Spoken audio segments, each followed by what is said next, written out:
A fragile ceasefire agreement in Gaza continues to face serious challenges. International diplomatic efforts are underway, but violence and political divisions remain deeply entrenched. The current ceasefire framework was brokered by the United States, in coordination with Egypt and Qatar. It follows more than 2 years of intense conflict between Israel and Hamas. The agreement was designed as a phased plan.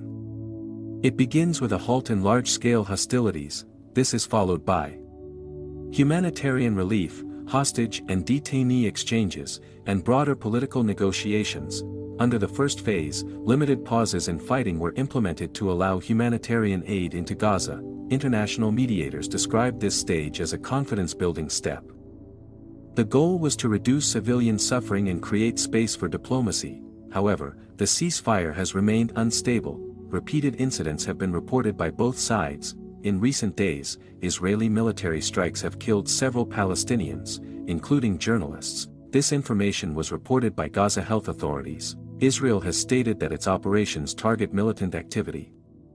Palestinian officials argue that civilians continue to bear the brunt of the violence. These incidents have raised fresh concerns about the durability of the ceasefire.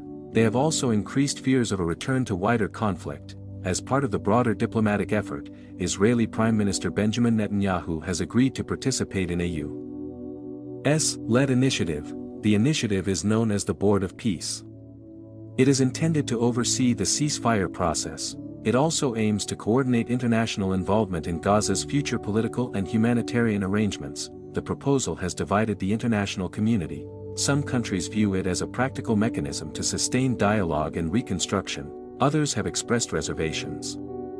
They warn that it may sideline existing international institutions, particularly the United Nations. Egyptian President Abdel Fattah el-Sisi has emphasized the importance of moving forward with the second phase of the ceasefire. He described the next stage as a critical opportunity to prevent further escalation. He also stressed the need to promote regional stability. The second phase is expected to focus on long-term security arrangements. It will also address governance in Gaza and large-scale reconstruction efforts. Pakistan has announced its decision to join the peace initiative. Officials expressed support for international efforts aimed at achieving a lasting ceasefire. They highlighted the need for sustained diplomacy, humanitarian assistance, and respect for international law. Despite increased diplomatic activity, major unresolved issues remain. Disagreements continue over troop withdrawals, security guarantees, and the future governance of Gaza are still under debate. The role of armed groups remains a key point of contention.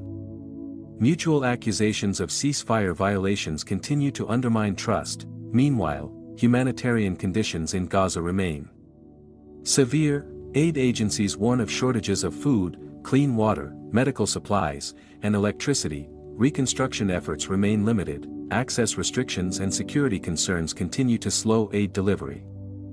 International analysts caution that the ceasefire remains fragile.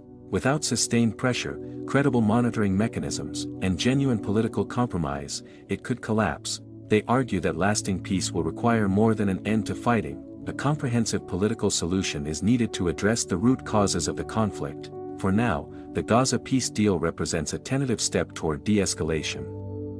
It remains highly vulnerable to renewed violence. The coming weeks will be critical. They will determine whether diplomacy can prevail, or whether the region will once again slide back.